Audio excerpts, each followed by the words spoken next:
Dear students, आप लोगों ने मुझसे कल क्वाड्रेटिक इक्वेशन के बारे में पूछा था कि क्वाड्रेटिक इक्वेशन होती क्या है। चलिए हम बेसिक से थोड़ा सा शुरू करते हैं और क्वाड्रेटिक इक्वेशन तक पहुंचते हैं। हमें मालूम है कि मैथ में अगर हमारे पास मसलन फिलहाल हम देख लेते हैं, हमारे पास एक टर्म होती है वेरिएबल। वेरिएबल क्या होता है? सामने एक बॉक्स है और उसमें कुछ चीज़ें पड़ी हैं, लेकिन आपको चीज़ों की तादाद मालूम नहीं। जो चीज़ मालूम नहीं उसके लिए हम इस्तेमाल कर लेते हैं वेरिएबल, लफ्ज़ इस्तेमाल करते हैं वेरिएबल। मैथ में स्मॉल अल्फ़ाबेट्स जो होते हैं वो छोटी एबीसी, वो हम वेरिएबल के लिए इस्तेमाल करते हैं। अमूमन वैसे एक्स, वाई, जी ये वेरिएबल ज़्यादा इस्तेमाल होते हैं। वैसे हरूफ तहजी के कोई भी ए बी सी कोई भी हम इस्तेमाल कर सकते हैं। अब अगर इस तरह के एक से ज़्यादा बॉक्सेस होंगे, लेट्स सपोज ये दो बॉक्सेस हैं, दोनों के अंदर एक जितनी तादाद इसमें है वही दूसरे में है, तो मैं कहूँगा इसमें एक्स नंबर ऑफ थिंग्स इसमें है, एक्स नंबर ऑफ थिंग्स इसमें है, तो इन दोनों को अगर मैं मिला लूँ तो इसको मैं कहूँगा एक्स प्लस एक्स यानी कि 2x। तो x तो हमारे पास आ गया वेरिएबल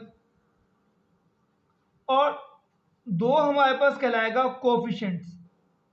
कोफिशिएंट तादाद बताता है वेरिएबल की कि वेरिएबल कितने हैं। ये वेरिएबल कितनी बार आया, 2 बार आया तो 2x हो जाएगा।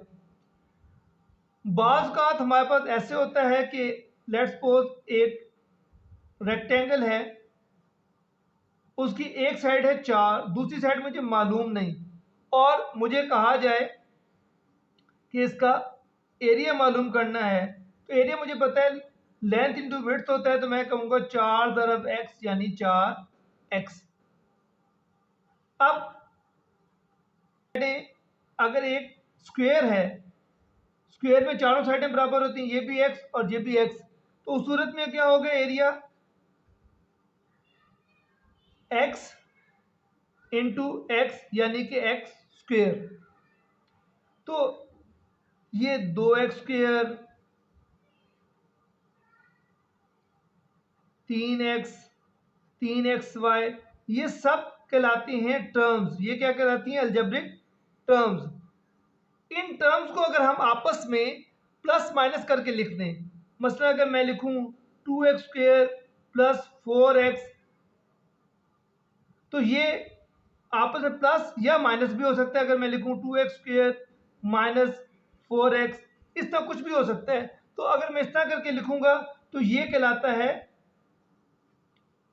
पॉलिनोमियल। पॉलिनोमियल। अब आपने एक चीज याद रखनी है, अगर किसी पॉलिनोमियल को, किसी भी पॉलिनोमियल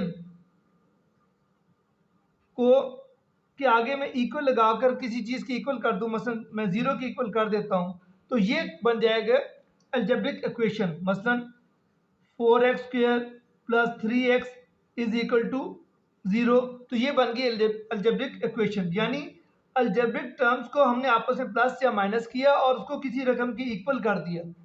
तो वो रकम भी हो सकती है, कोई वेरिएबल भी हो सकता है, किसी चीज़ की इक्वल कर दिया, तो ये बन गए अलजेब्रिक, इसको हम कहेंगे अलजेब्रिक इक्वेशन।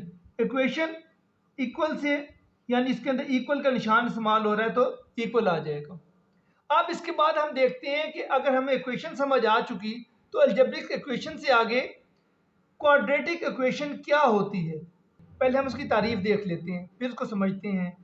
एन इक्वेशन, एक मसावात, विच कंटेन्स, जिसमें शामिल हो the square of the unknown variable, किसी मुतगय्यर यानी वेरिएबल के मुरब्बा पर मुश्तमिल हो, बट नो हायर पावर, लेकिन इससे ज़्यादा ताकत ना रखे, is called a quadratic equation, इसको दो दर्जी मसावात कहते हैं। या an equation of the second degree या दूसरे दर्जे की मुसावात, जिसकी general form a x square जमा b x plus c is equal to 0 है। यानी सबसे बड़ी ताकत पहले लिखी, सबसे बड़ी हमारे पास पावर है 2, वो पहले लिख ली, फिर उससे छोटी, और फिर आखिर में सी कांस्टेंट को ज़ाहिर करता है। कांस्टेंट यानी वो आपको कोई भी नंबर है 2 3 4 5 7 जिसके साथ एक्स ना लगा हो तो वो हमारे लिए कांस्टेंट हो जाएगा, और इस सब को हमने इक्वल कर देना है 0 को, तो ये इसकी स्टैंडर्ड फॉर्म है। अब आप लोगों के पास कोई भी इक्वेशन दी गई हो, मसलन अगर मैं इधर लिखूं 6x² plus 3x plus 5 is equal to 0, तो इसका मतलब है ये एक क्वाड्रेटिक इक्वेशन है, क्योंकि इसके अंदर पावर जो है वो 2 मौजूद है, ये x² है, और उसके बाद सबसे बड़ी पावर जो है पहले लिखी, उससे छोटी पावर लिखी, और आखिर में पावर बगैर वाला यानी कांस्टेंट लिख दिया, उसको 0 की इक्वल कर दिया, तो ये दो दर्जी मुसावात या क्वाड्रेटिक इक्वेशन कहलाएगी। यहाँ पर देखें 6 ए के लिए है, 3 बी के लिए है, और 5 सी के लिए है। 6 3 और 5 रियल नंबर्स हैं, और इनको हमने 0 के इक्वल करना है, तो हमारे पास इक्वल, ये इसकी स्टैंडर्ड फॉर्म कहलाती है। यहाँ तक तो दुरुस्त है। ये आपको सवालात करने में आपको पहचान एक नज़र में देखते से पता चल जाता है कि क्वाड्रेटिक इक्वेशन होती क्या है। लेकिन एक सवाल यहाँ पे मैं छोड़ देता हूँ, थोड़ा सा मैं आगे और एक्सप्लेन कर लूँ कि लफ्ज़ हमने यहाँ पे इस्तेमाल किया है क्वाड। क्वाड कहते हैं 4 को, क्वाड कहते हैं 4 को। नीचे लिखा हमने स्क्वायर या मुरब्बा। स्क्वायर कहते हैं 4 कोनों वाली शक्ल को जिसकी चारों साइडें बराबर हों। ये एक स्क्वायर है, इसकी चारों साइडें बराबर हैं। अब सवाल पैदा होता है कि है 4 साइड वाली शक्ल स्क्वायर, क्वाड भी 4 को कहते हैं, और यहां पर हम कह रहे हैं सेकंड डिग्री। आप थोड़ा इस पर गौर करें, हम वीडियो के आखिर में आपको ये बताते हैं कि ये है क्या, दोनों का आपस में ताल्लुक क्या है, सेकंड डिग्री का और 4 का आपस में ताल्लुक क्या बनता है। अच्छा, अगर किसी सवाल में आपके पास b 0 के इक्वल हो जाए, ये हमने a b और c पढ़े हैं म्यारी शक्ल में, स्टैंडर्ड फॉर्म में ax² plus bx plus c is equal to 0, तो a b और c हमने कहा रियल नंबर है। a 0 नहीं होना चाहिए क्योंकि 0 होगा तो x² खत्म हो जाएगा। तो लेकिन अगर b 0 हो जाए, अगर b 0 हो जाए तो क्या होगा, देखते हैं। ax² plus bx plus c is equal to 0, और if b is equal to 0, b 0 के बराबर हो जाए तो हम कह सकते हैं bx की जगह 0x, 0 जिस चीज़ से मल्टीप्लाई हो वो 0 हो जाता है, यानी वो चीज़ खत्म हो जाती है, तो ये चीज़ खत्म हो जाएगी, बाकी बच गया ax² प्लस c, तो इसको हम कहते हैं प्योर फॉर्म। मसला अगर मैं लिखूं 5, मसलन मैं अब लिखता हूं 5x² plus 6 is equal to 0, तो ये इसकी प्योर शक्ल होगी, प्योर फॉर्म। अच्छा, अब हम अपने सवाल की तरफ वापस लौटते हैं। मैंने आप लोगों से अभी सवाल किया था क्वाड इंग्लिश में 4 को कहते हैं, स्क्वायर 4 कोनों वाली शक्ल, उर्दू में मुरब्बा कह दें, और हम कहते हैं अगर मैं बिलफर्ज लिखता हूँ x², हम पढ़ते हैं x² यानी x⁻2 को हम कहते हैं x², तो स्क्वायर तो होते ही 4 कोनों वाली शक्ल है, फिर हम 2 के लिए क्यों इस्तेमाल करते हैं। तो इसके लिए थोड़ा सा आपको समझना पड़ेगा।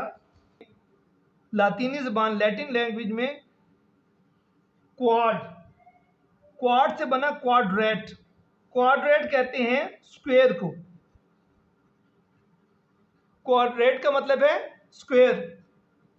अब यहां से अगर मैंने एरिया ऑफ स्क्वायर मालूम करना हो, एरिया ऑफ अ स्क्वायर,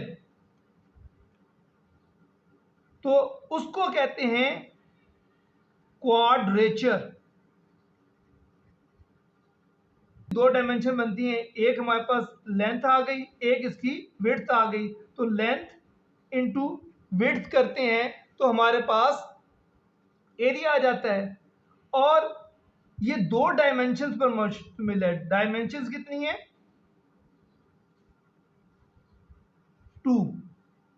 तो यहां से इस 2 की वजह से हम क्वाड्रेटिक इक्वेशन कहते हैं। क्यों कि अगर आप गौर करें, मैं कहता हूं 5x² plus 6x plus 3 is equal to 0। अब यहां पर आप x² को ज़हन में रखें। x² से मुराद क्या है, x² का मतलब है x मल्टीप्लाई बाय x, अपने आप से ज़रब खा रहा है। एक चीज़ वैसी अपनी शक्ल जैसी है वैसी उसे ज़रब खा रहा है। स्क्वायर में क्या होता है? स्क्वायर में लेंथ और विड्थ बराबर होती हैं। अगर ये x है, इसकी वैल्यू x कहते हैं तो इसकी वैल्यू भी x। तो दोनों का रकबा मालूम करना है, एरिया मालूम करना है, तो x को x से मल्टीप्लाई करेंगे। तो इसलिए हम लिखते हैं x स्क्वायर यानी length into width is equal to x square, और यहां से हमारा लफ्ज क्वाड्रेटिक निकला। ये इस वजह से सेकंड डिग्री कहलाता है। कमेंट्स में ज़रूर बताइएगा, आपके कमेंट से ही मुझे हौसला अफजाई भी होती है और पता चलता है कि आप स्टूडेंट की रिक्वायरमेंट्स क्या हैं, आप क्या चाहते हैं, आपको कैसे पढ़ाया जाए। तो आप जितना जितना मुझे गाइड करते जाएंगे वैसे वैसे हम अपने लेक्चर को तरतीब देते जाएंगे।